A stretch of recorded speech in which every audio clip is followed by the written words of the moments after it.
अस्सलाम वालेकुम, welcome to guide wide. आज की हमारी वीडियो रिलेटेड है एनटीएस के नेट और गेट के टेस्ट से रिलेटेड। मेरे पास काफ़ी सारे स्टूडेंट्स की क्यूरीज आती हैं। कुछ को जो है नेट के पेमेंट में मसला होता है या गेट के पेमेंट में मसला हो रहा होता है, या किसी को जो है ऑनलाइन अप्लाई में जो है काफ़ी इश्यूज आ रहे होते हैं। तो आज की हमारी ये वीडियो बिल्कुल डिटेल्ड वीडियो है कि आपने एनटीएस के नेट नेशनल एप्टीट्यूड टेस्ट और गेट ग्रेजुएट असेसमेंट टेस्ट के लिए किस तरह अप्लाई करना है। थोड़ा सा आपको ब्रीफ इंट्रोडक्शन देता चलूँ। वैसे तो मोस्टली स्टूडेंट्स को इसका पता होता है, फिर भी जो है जिनको नहीं पता उनके लिए इंट्रोडक्शन है। एनटीएस ने जो है ये नेट टेस्ट स्टार्ट किया। बिल्कुल स्टार्ट में ये सिर्फ कॉमसेट यूनिवर्सिटी में एडमिशन के लिए आपको जो है पहले एनटीएस नेट टेस्ट क्लियर करना होता था, उसके बेस पे आपका मेरिट होना बनता था। आहिस्ता आहिस्ता अब आजकल जो है पाकिस्तान में मोस्टली जितनी भी यूनिवर्सिटीज़ हैं, प्राइवेट और गवर्नमेंट यूनिवर्सिटीज़, जहाँ पे जो है एडमिशन करने के लिए आप अगर एफएससी के बाद आपने बैचलर्स में एडमिशन करना है तो आप जो है आपके पास आपका नेट क्लियर होना चाहिए। नहीं तो आपका जो है अगर आप एमएस या पीएचडी में एडमिशन करना चाहते हैं तो आपका गेट क्लियर होना चाहिए। ठीक है। तो फिर इस टेस्ट के डिफरेंट शेड्यूल्स हैं। मतलब एक टेस्ट आपके पास, नेट का टेस्ट आपके पास साल में 12 मतलब 12 मरतबा होता है, हर महीने होता है। इसके बाद जो गेट जर्नल है वो आपके पास एमएस एमफिल के लिए है, जो आपके पास साल में 6 बार होता है, हर 2 महीने बाद। और जो आपके पास गेट सब्जेक्ट है जो पीएचडी के लिए आपके लिए, जो आपके पास पीएचडी के लिए है वो आपके पास साल में 4 बार होता है। तो चले हम इसकी डिटेल्स की तरफ चलते हैं कि आप इसका शेड्यूल किस तरह चेक कर सकते हैं। सबसे पहले जो है आपने एनटीएस की वेबसाइट पे जाना है, या आपके अगर आप गूगल में जाके एनटीएस टाइप करेंगे तो आपके पास एनटीएस की जो मेन वेबसाइट है ये आपके पास आ जाएगी। ठीक है। इसमें आपके पास ये आप इसको थोड़ा स्क्रॉल करेंगे तो यहाँ पे आपके पास ये 4-5 ऑप्शंस गिवन है। इसमें आपके पास सबसे पहले नेट गिवन है, फिर आपके पास गेट सब्जेक्ट गिवन है, और फिर आपके पास गेट जर्नल गिवन है। ठीक है। इसके साथ भी यहाँ पे थोड़ी सी इन्फो आपको दी गई है कि गेट जर्नल जो है वो एमफिल के लिए जो है आपको चाहिए होता है, गेट सब्जेक्ट आपको पीएचडी के लिए चाहिए होता है। ठीक है। और इस तरह नेट जो है, नेट के बेस पे आपका बैचलर्स में एडमिशन होता है। ठीक है। अगर हम इसकी डिटेल्स की तरफ जाएं तो ये नेट के बारे में आपको नेट की एब्रीविएशन बताई गई है, और साथ में आपको ये बताया गया है कि आपका नेट का रिज़ल्ट 1 साल के लिए वैलिड होता है। ठीक है। जिस दिन आपका रिज़ल्ट आता है उस रिज़ल्ट डेट से लेकर नेक्स्ट ईयर उस डेट तक आपका नेट का रिज़ल्ट वैलिड होता है। ठीक है। उसके बाद वो एक्सपायर हो जाता है और उस पे आप एडमिशन नहीं ले सकते। नेक्स्ट टाइम आपको दोबारा नेट के लिए अपीयर होना होता है। ठीक है। यहाँ पे नेट से रिलेटेड आपके पास कुछ इन्फो है। इसमें जो हमारे पास मेन इन्फो है वो हम इसमें आपको सबसे पहले इन्होंने एसोसिएट यूनिवर्सिटीज़ बताई गई हैं कि किन किन यूनिवर्सिटीज़ में एडमिशन्स के लिए आपको नेट चाहिए होता है। ठीक है। अच्छा, कुछ यूनिस जो है अपना डिपार्टमेंटल टेस्ट लेती हैं, मतलब वो खुद टेस्ट कंडक्ट करती हैं। ठीक है। और ये जो आपके पास लिस्ट है, इन यूनिवर्सिटीज़ में बैचलर में एडमिशन के लिए आपको 32 यूनिवर्सिटीज़ हैं, आपको नेट चाहिए होता है। ठीक है। इसके बाद आपके पास नेट का शेड्यूल गिवन है। ठीक है। उसमें आपके पास टेस्ट डेट कब एडवर्टाइज होगा, लास्ट डेट कब होगी। ठीक है। आपको रोल नंबर कब इशू होंगे, ये सारे डिटेल्स आपके पास डेट वाइज गिवन है।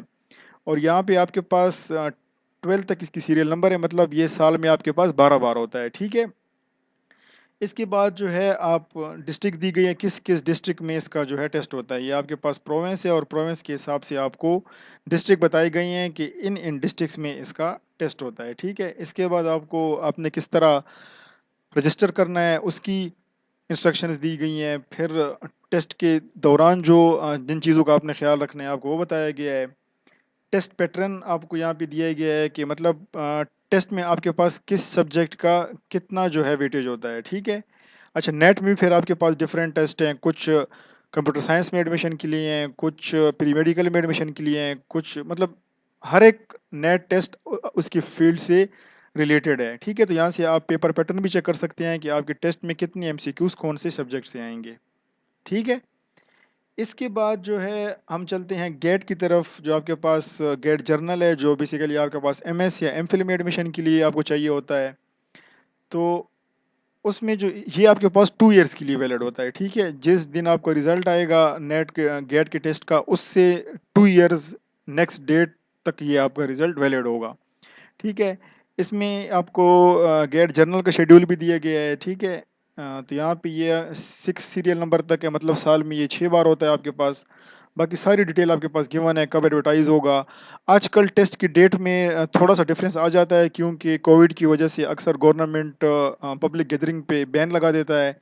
तो उसकी वजह से जो है इनका ये टेस्ट डेट जो है आगे पीछे हो सकता है। ठीक है, और या इस तरह कोई इशू हो, कोई ऐसा इवेंट हो या नेशनल हॉलीडे हो, तो फिर उस दिन ये टेस्ट नहीं होते, तो आगे पीछे हो सकता है। ठीक है, इसके बाद आपको यहाँ भी बताया गया है कि किस तरह आपने रजिस्टर करना है, किन डिस्ट्रिक्ट्स में टेस्ट होते हैं, बाकी सारी चीज़ें सेम है। ठीक है, ये पेपर डिस्ट्रीब्यूशन में आपको ये बताया गया है कि किस पोर्शन से कितने एमसीक्यूज आपके पास आएंगे।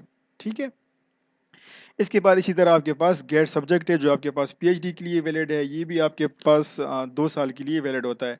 पासिंग मार्क्स इसमें 50 हैं। ठीक है, आजकल तो आपको मेरिट में आना होता है, तो उसके जितना अच्छा आपका स्कोर होगा उतना आपको एडमिशन में इजी होगा।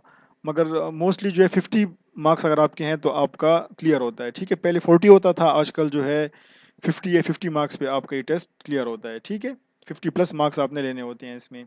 सेम इसकी भी वही डिटेल आपको यहाँ पे गिवन है। ठीक है, तो जब भी ये आपके पास एडवर्टाइज हो जाएंगे, एडवर्टाइज होने के बाद यहाँ पे आप ओपन एप्लीकेशंस पे जाएंगे। ओपन एप्लीकेशन में आपके पास वो सारे पोस्ट गिवन होते हैं जो इस वक्त एनटीएस पे ओपन होते हैं। ठीक है, जिस तरह ये पेशावर यूनिवर्सिटी में आपके पास एडमिशन शुरू हो रही हैं, तो 26 अगस्त उनकी लास्ट डेट है। इसमें आप स्क्रॉल करेंगे तो यहाँ पे अब आपके पास जो है ये नेट 8 गिवन है, मतलब एनटीएस का जो 8 टेस्ट है वो अगस्त हमारे पास 8 मंथ है, तो 8 टेस्ट चल रहा है। और गेट सब्जेक्ट जो है वो आपके पास थर्ड चल रहा है। ठीक है, जो आपके पास 2-2 महीने बाद होता है। इस तरह गेट सब्जेक्ट आपके पास जो है 4 महीने बाद होता है पीएचडी के लिए जो आपको चाहिए। जो गेट आपके पास जर्नल है वो आपको एमएससी में एडमिशन के लिए चाहिए, वो भी कुछ दिनों तक एडवर्टाइज हो जाएगा। ठीक है, दोनों की आपके पास लास्ट डेट 16 अगस्त है। इसमें आपने इस डिटेल के बटन पे क्लिक करना है, और डिटेल के बटन पे आप जैसे ही क्लिक करेंगे तो आपके आगे आपके पास जिन जिन सब्जेक्ट में नेट टेस्ट होता है वो सारे आपके पास यहाँ पे आ जाएंगे। ठीक है, आर्ट्स एंड ह्यूमैनिटीज़ ये आर्ट्स के स्टूडेंट्स के लिए, कॉमर्स कॉमर्स वाले स्टूडेंट्स के लिए, कंप्यूटर साइंस, प्री इंजीनियरिंग जन। ठीक है, हर टेस्ट जो है अपने जो एमसीक्यूज होते हैं वो अपनी फील्ड के मुताबिक चेंज होते हैं। ठीक है, अप्लाई करने के लिए आपने किसी भी जगह पे जो है अप्लाई के नाउ के बटन पे क्लिक कर लेना है, तो आपके पास इनका ये लॉगिन पोर्टल आ जाएगा। ठीक है, इसमें भी आपके पास यहाँ पे इंस्ट्रक्शंस गिवन है कि आपने किस तरह इसमें अपनी रजिस्ट्रेशन करनी है। लाइन बाय लाइन आपको इन्होंने हर एक चीज़ बताई है। ठीक है, हम जो है जब वीडियो में रजिस्ट्रेशन करेंगे तो हम इन सारे पॉइंट्स को जो है कवर करेंगे। ठीक है, इसके बाद जो है अगर पहले से आपका जो है एनटीएस पे अकाउंट है, तो आप जो है यहाँ पे आके डायरेक्ट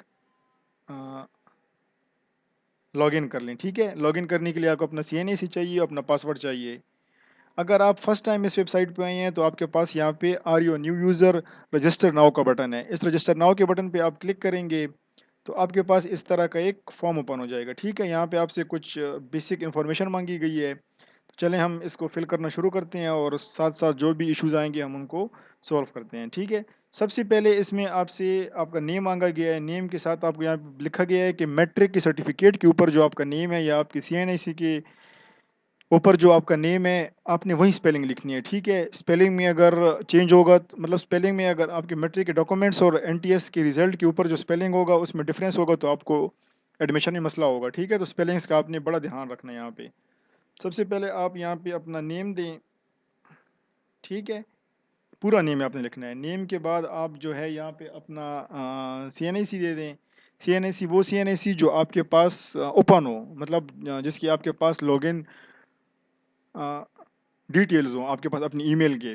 क्योंकि अगर कल को आप पासवर्ड भूल जाते हैं तो आप अपना पासवर्ड इसी ईमेल के थ्रू रिकवर करेंगे, अगर नहीं होगा तो आपको जो है मसला होगा। ठीक है, तो सबसे पहले यहाँ पे आप अपना ईमेल दे दें।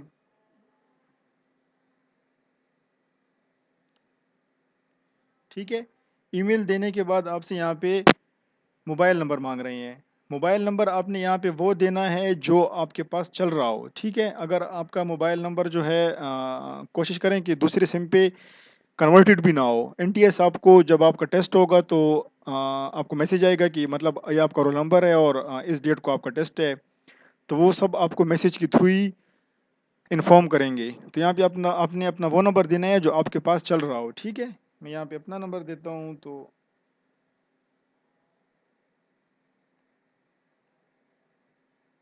ठीक है। नंबर देने के बाद यहाँ पे आपसे आपका जो है सीएनआईसी पूछ रही हैं। अच्छा, मोबाइल नंबर के स्टार्ट में आपने +92 लगाना है, ठीक है। अच्छा, इसके बाद जो है आपने यहाँ पे अपना सीएनआईसी या पासपोर्ट नंबर देना है। पासपोर्ट नंबर बेसिकली उनको चाहिए होता है जो पाकिस्तान से बाहर हो, मतलब फॉरेन स्टूडेंट्स हो, उनको पासपोर्ट नंबर चाहिए होगा। पाकिस्तान में अगर आप हैं तो आप अपना यहाँ पे सीएनआईसी नंबर लिख लें, ठीक है। सीएनआईसी नंबर आपने यहाँ पे डैशेस के साथ लिखना है। अक्सर जगहों पे आप सीएनआईसी नंबर लिखते हैं बगैर डैशेस के, मगर यहाँ पे इन्होंने आपको फॉर्मेट दिया हुआ है तो इसमें आपने डैशेस के साथ लिखना है, ठीक है।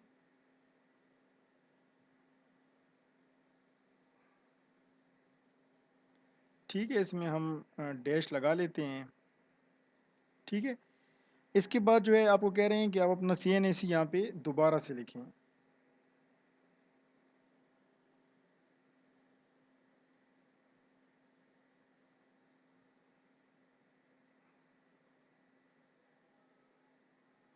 ठीक है, सीएनआईसी में आपने कोई मिस्टेक नहीं करनी। इसके बाद ये जो है आपसे यहाँ पे आपको एक नोट भी दिया गया है कि आप अपना सीएनआईसी नंबर रजिस्ट्रेशन के बाद चेंज नहीं कर सकते, ठीक है। तो आपने इसको बड़े ध्यान से फिल करना है। इसके बाद ये आपसे पासवर्ड मांग रहे हैं, आपने यहाँ पे 8 डिजिट्स का पासवर्ड देना है, ठीक है। पासवर्ड आप वो दें जो आपको याद हो, ठीक है।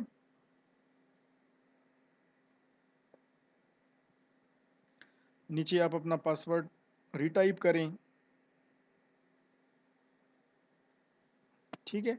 पासवर्ड लिखने के बाद जो है आपसे यहाँ पे एक सिक्योरिटी क्वेश्चन पूछा गया है। सिक्योरिटी क्वेश्चन मतलब कल को अगर आप पासवर्ड भूल जाते हैं तो पासवर्ड रिकवर करने में जो है ये सिक्योरिटी क्वेश्चन आपकी हेल्प करेगा। तो सिक्योरिटी क्वेश्चन आप कोई भी इसमें सिलेक्ट कर लें। व्हाट वाज योर नेम, मतलब आपके स्कूल का नाम क्या था, कोई पेट आपको पसंद है, आपके फादर किस ईयर में बोर्न मतलब पैदा हुए थे। तो मैं यहाँ पे लिख लेता हूँ 1950, ठीक है। ये मेरा सिक्योरिटी पासवर्ड हो गया। इसके बाद आप इस जो है टर्म्स एंड कंडीशन वाले बटन को एग्री करें, और आपके पास यहाँ पे एक वेरिफिकेशन के लिए गूगल कैप्चे है। इस पे आप क्लिक करेंगे तो अ, आपके पास या इसमें ग्रीन टिक लग जाएगा या आपके पास एक कैप्चे शो होगा। हमारा ब्राउज़र थोड़ा इशू कर रहा है इसमें, तो ठीक है। तो हमारे पास यहाँ पे इसमें ग्रीन टिक लग गया और यहाँ पे आपके पास सक्सेस आ गया है। जब भी आपके पास कोई इस तरह इशू हो जो अभी मुझे शो हुआ है, तो आप अपना ब्राउज़र चेंज कर लिया करें, तो आपका मसला सॉल्व हो जाएगा। यहाँ पे आपने क्रिएट अकाउंट के बटन पे क्लिक कर लेना है, ठीक है। तो आप क्रिएट अकाउंट के जैसी बटन पे क्लिक करेंगे तो आप डायरेक्ट से लॉगिन हो जाएंगे, ठीक है। आपको लॉगिन होने के पेज पे जाने की ज़रूरत नहीं है। आप लॉगिन पेज पे आपको ये डायरेक्ट लॉगिन कर देते हैं, ठीक है, अगर आपकी सारी इन्फो ठीक होगी। अच्छा, लॉगिन होने के बाद ये आपसे कुछ बेसिक इन्फॉर्मेशन मांगता है, ठीक है। अच्छा, आप इसको यहाँ से लॉग आउट करके दोबारा से भी लॉगिन कर सकते हैं, ठीक है। ये हमने लॉग आउट कर लिया। अब लॉगिन करने के लिए आप जो है यहाँ पे अपना सीएनआईसी नंबर दें, ठीक है, और यहाँ पे आप अपना पासवर्ड दे दें। आपको लॉग आउट करने की ज़रूरत नहीं है, ये मैं आपको सिर्फ शो करने के लिए जो है दोबारा से इसको लॉगिन कर रहा हूँ, ठीक है। मैं लॉगिन के बटन में जैसे ही क्लिक करता हूँ तो अगर मेरी डिटेल सही होगी तो ये मुझे इस तरह लॉगिन कर देगा, ठीक है। मैं लॉगिन हो गया हूँ। इस पेज की तरफ हम बाद में आते हैं। सबसे पहले जो है हम अपने प्रोफाइल को जो है फिल करते हैं, ठीक है। यहाँ एडिट प्रोफाइल के बटन पे आप जाएंगे तो आपके पास सारी इन्फो आ जाएगी, ठीक है।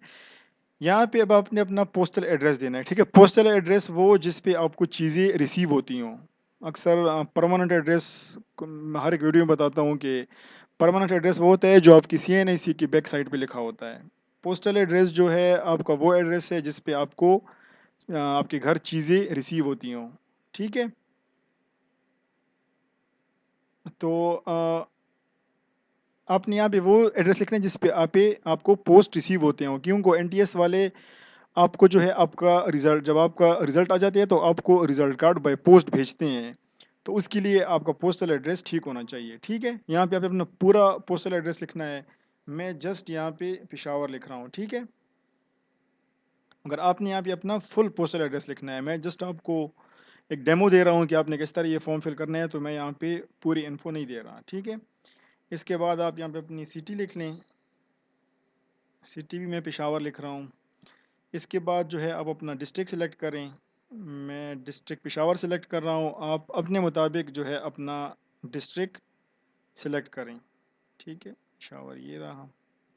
इसके बाद जो है ये आपसे यहाँ पे फादर नेम पूछ रहे हैं। फादर नेम भी आपने अपने डॉक्यूमेंट्स के मुताबिक ही लिखना है। ठीक है, इसके बाद ये आपसे जेंडर पूछ रहे हैं, मेल है तो मेल है लिखें, फीमेल है तो फीमेल लिखें।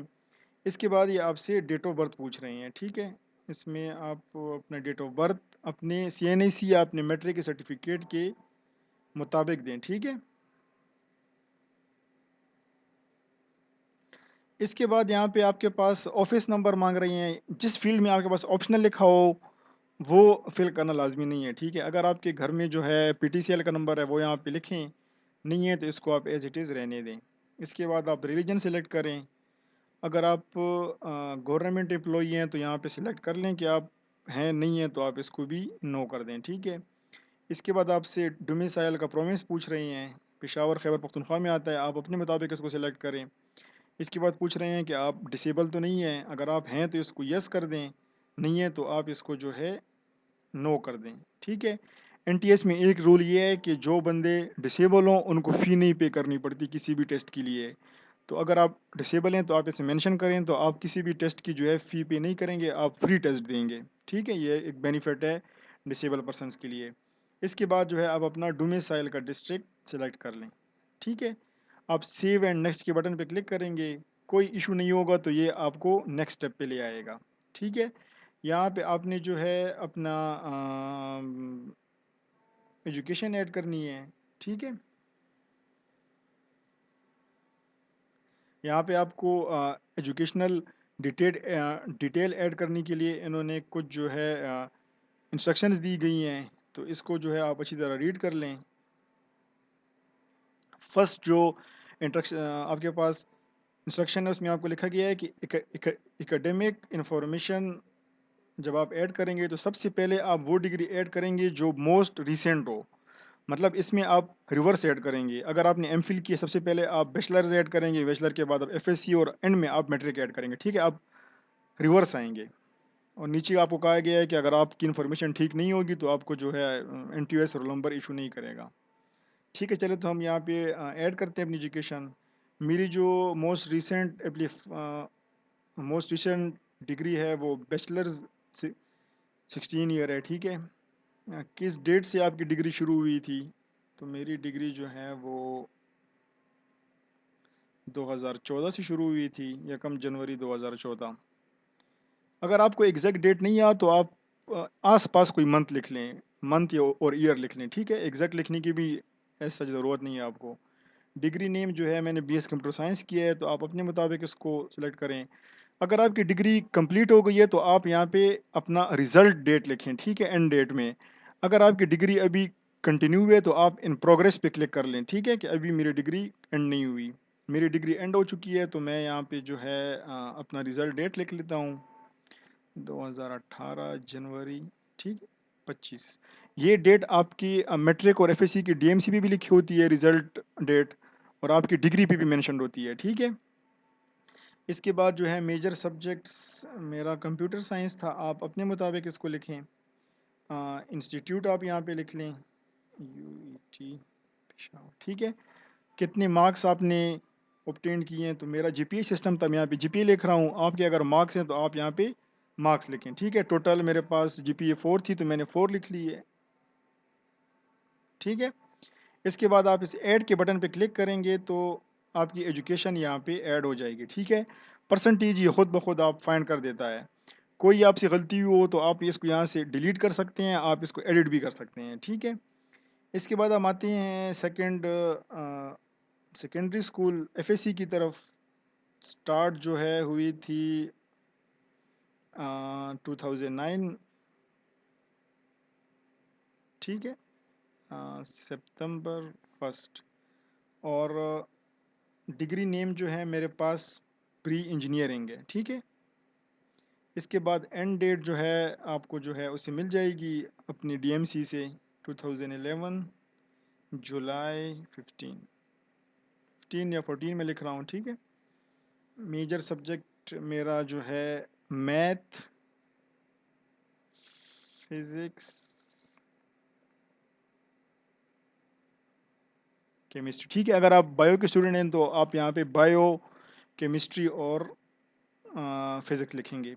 इंस्टीट्यूट इस्लामिया कॉलेज, ठीक है। ये सारी इन्फो आपने सही सही लिखनी है, इसमें कोई मिस्टेक नहीं होनी चाहिए।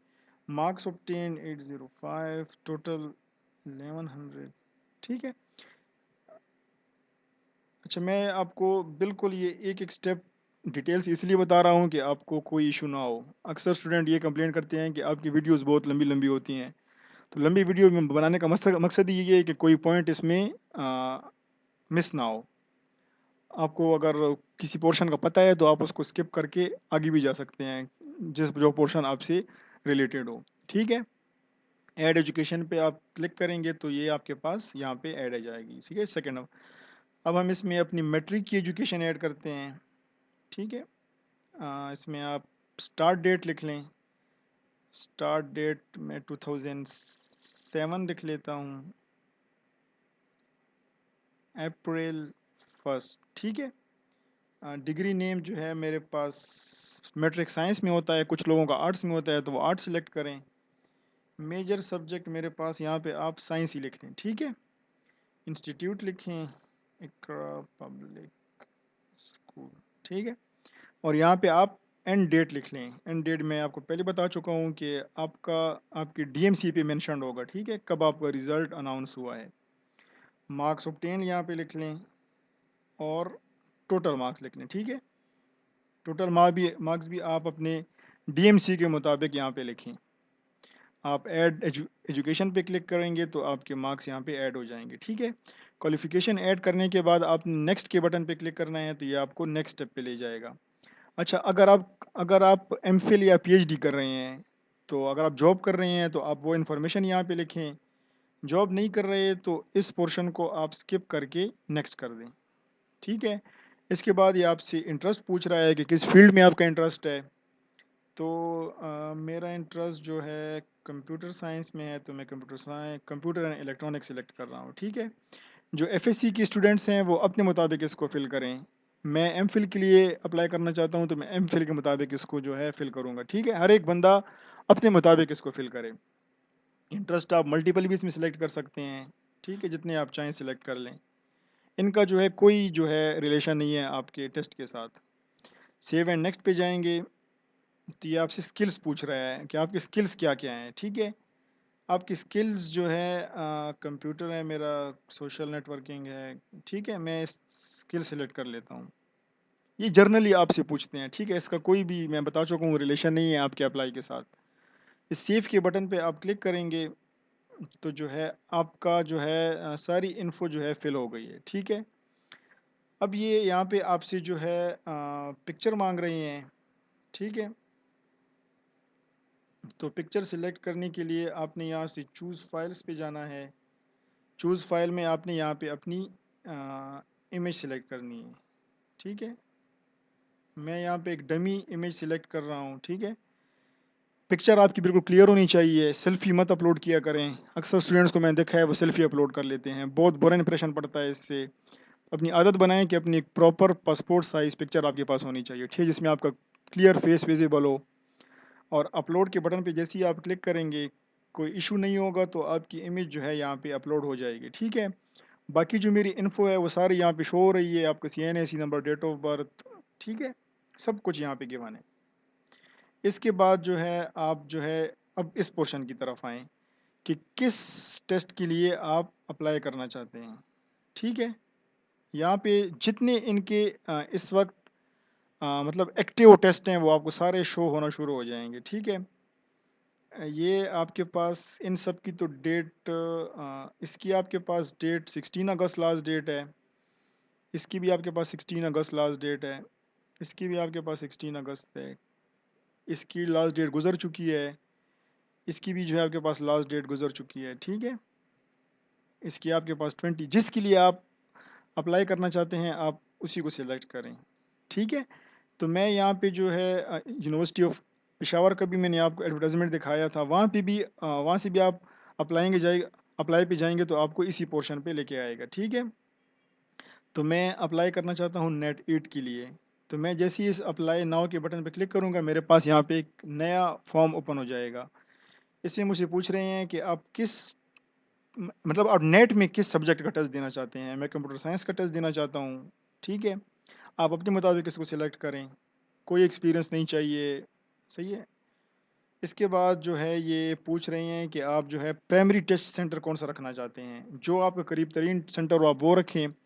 इसके बाद पूछ रही हैं सेकेंडरी आप कौन सा रखना चाहते हैं। ठीक है, अच्छा, प्राइमरी और सेकेंडरी पूछने का मकसद ये है कि ना कि कभी कभी इनको एक जगह टेस्ट कंडक्ट करने के लिए एक स्पेसिफिक नंबर ऑफ स्टूडेंट्स चाहिए, 200 या 400 स्टूडेंट्स को चाहिए होते हैं एक सिटी में टेस्ट करने के लिए। अगर उस सिटी में उस स्टूडेंट कम हो जाते हैं तो ये जो आपका सेकेंड सिटी आपने दी होगी उसमें आपको जो है आपका सेंटर होगा। ठीक है, तो आपने दोनों सिटीज़ वो सिलेक्ट करनी है जो आपकी नियरेस्ट हों। ठीक है, इस एग्री के बटन पे क्लिक करें, अप्लाई नाउ के बटन पे क्लिक करेंगे तो ये वापस आपको इस पेज पे ले आएगा। ठीक है, यहाँ पे कुछ भी आप सोचेंगे कि यहाँ पे कुछ भी नहीं हुआ। यहाँ पे आपके पास सब्जेक्ट्स अप्लाइड का एक ऑप्शन है, इस पे आप क्लिक करेंगे तो अभी जो मैंने अप्लाई किया है वो मुझे यहाँ पे शो हो रहा है। ठीक है, आप जो है वापस इलर्ट्स के बटन पे चले जाएं। मैं पेशावर यूनिवर्सिटी के लिए अप्लाई कर रहा हूँ एमएस के लिए, अप्लाई नाउ के बटन पे जाएं। मतलब अब एक बार आपने इस फॉर्म को क्रिएट करना है और नेक्स्ट टाइम लाइफ टाइम में जितने टेस्ट होंगे आपने इसी पोर्टल के थ्रू जस्ट अप्लाई के बटन पे क्लिक करके देना है। ठीक है, मैं इसमें भी मैं वही स्टेप्स फॉलो कर रहा हूँ। पेशावर एंड सेकंड सेंटर इसमें नहीं है। ठीक, मतलब ये टेस्ट सिर्फ पेशावर में होगा। अप्लाई के बटन पे मैं क्लिक कर रहा हूँ, यहाँ पे भी कुछ नहीं हुआ। मैं सब्जेक्ट अप्लाई पे जाऊँगा तो यहाँ पे मेरे पास यहाँ पे आ गया है। ठीक है, यहाँ पे आपके पास एक्शन का बटन है, इस एक्शन के बटन पे आप क्लिक करेंगे तो आपके पास जो है एनटीएस का जो डिपॉजिट फॉर्म चालान है वो डाउनलोड हो जाएगा। इस चालान पे आप क्लिक करेंगे, ये मेरे पास फ़ी चालान आ गया है। ठीक है, अच्छा, बहुत ज़्यादा स्टूडेंट को इशू होता है कि ये चालान पे किस तरह करना है। इस पे मैंने पेमेंट की वीडियो बनाई है कि आप इसको इजी पैसा के थ्रू, मतलब ये आप बैंक में भी पे कर सकते हैं, इजी पैसा के थ्रू भी पे कर सकते हैं। कोशिश करें खुद पे करें, बैंक में जाके आपको लाइन में लगना पड़ेगा। इसमें आपको ये डिपॉजिट आईडी गिवन है, जिस वीडियो में मैंने पेमेंट की है वो आपको डिस्क्रिप्शन में मिल जाएगी, वहाँ से देख के आप जो है ख़ुद भी पेमेंट कर सकते हैं। ठीक है, कुछ सेकंड में आपकी पेमेंट हो जाएगी। स्टूडेंट पूछते हैं कि इसमें हमारे पास 2 कॉपीज़ हैं, एक बैंक की है, इसमें आपने कोई कॉपी एनटीएस को नहीं भेजनी। ठीक है, जब आप पेमेंट कर लेंगे तो आपके पास जो ये लिखा आ रहा है कि पे deposit slip using one link one bank, ये स्टेटस यहाँ पे फ़ी रिसीव्ड आ जाएगा। आप फ़ी पे करेंगे, स्टूडेंट्स पूछते हैं कि 3-4 दिन गुज़र गए हैं, अभी तक हमारा स्टेटस अपडेट नहीं हुआ। कुछ दिन लग जाते हैं इसमें फ़ी आपकी वेरीफ़ाई होने में, मगर ये स्टेटस आपका चेंज हो जाता है। चेंज ना भी हो तो एक बार आपने फ़ी पे कर दी है तो आपके पास, अगर आप ईज़ी पैसा के थ्रू पे कर रहे हैं तो आपके पास एक रिसिप्ट जनरेट होता है। वही रिसिप्ट आपका प्रूफ है कि आपने फ़ी पे कर दी है और आपने कोई डॉक्यूमेंट एनटीएस को नहीं भेजना। ठीक है, जस्ट आपने ईज़ी पैसा पे जाना है, ईज़ी पैसा ऐप पे। इसकी फ़ी आपके पास 1010 रुपीज़ है। वहाँ पे आपने वन लिंक का ऑप्शन देखना है और वहाँ पे आपने ये डिपॉजिट आईडी देंगे तो आपके पास नेक्स्ट आपकी सारी इन्फो शो होगी। ठीक है, आपका नेम, सीएनआईसी वगैरह आपने वहाँ से पे कर देनी है।